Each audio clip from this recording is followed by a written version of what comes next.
George Washington was the first president of the United States.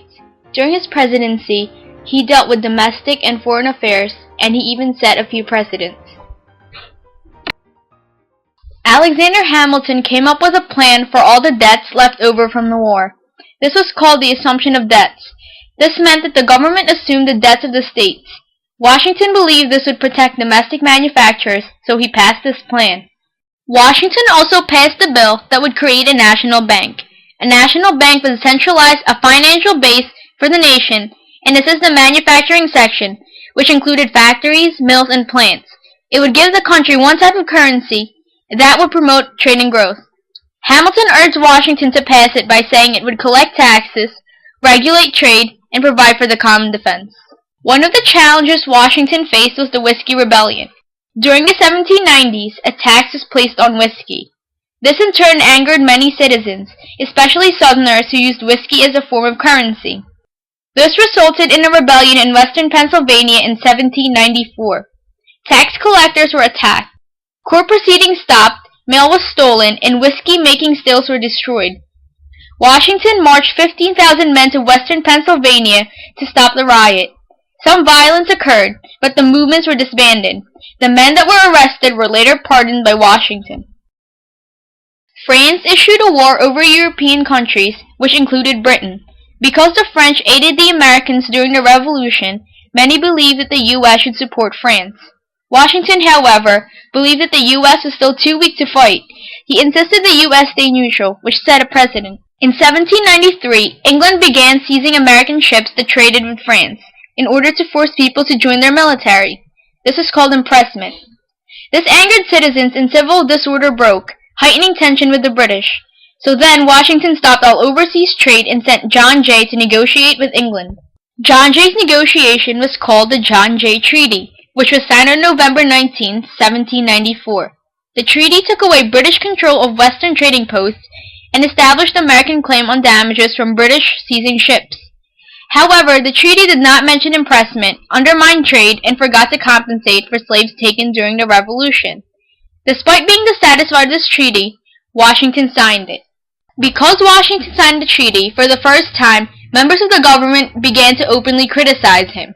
This was a milestone, as despite the arguing and the disagreements, the government still remained standing. Meanwhile, Washington discovered that Edmund Randolph, the Secretary of State, was soliciting with the French about going against the treaty.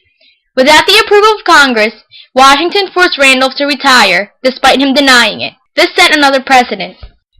During this time, another treaty was formed. This was called Pinckney's Treaty, and it was a treaty between Spain and the United States. Previously, Spain had formed an alliance with England, but then withdrew. They were afraid the Jay's Treaty would lead to an alliance between the U.S. and England. They feared that this would affect their territory in the United States land. Spain requested for some negotiation. Washington sends Thomas Pinckney to negotiate with Manuel de Godoy. Godoy offered the 31st parallel as the border for the U.S. and Spain and Florida. He also asked for an alliance. However, Pinckney wanted the same offer, but without the alliance.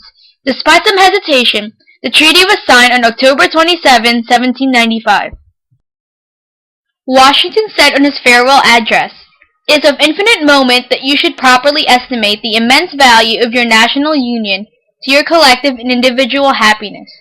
Washington believed that the strength of a nation was within its union. He even warned the nation of the baneful spirit of faction, which was referring to the parties that formed during his presidency. He also warned against foreign entanglements. Washington's farewell address can be a lesson to future presidents. Modern presidents like Obama can learn from Washington that it is important to keep unity within a nation, as its strength is found in it. Future presidents can also learn the danger of foreign entanglements. It can prevent the United States from going into unnecessary wars that can do more harm than good to the nation. An effective president is someone who isn't afraid to take risks for the sake of the country.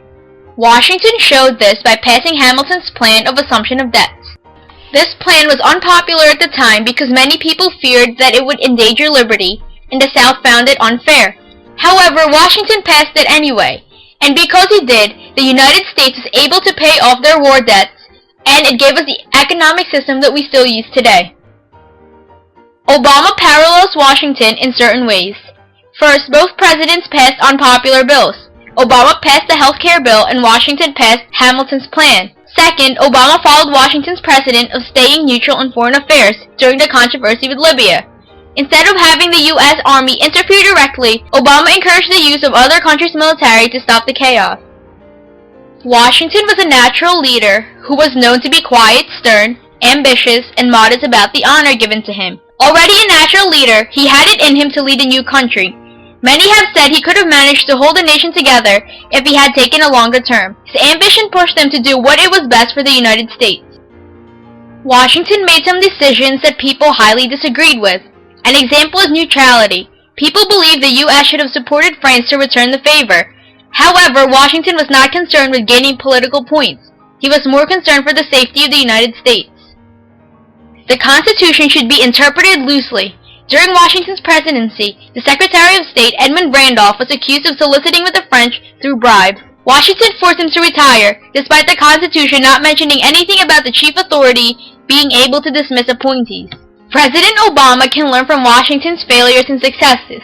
From Washington's passing the bill for the assumption of debts, Obama can learn that there are risks that need to be taken to secure the future of the country. From Washington signing Jay's Treaty, Obama can learn that in an agreement, all the important issues must be covered.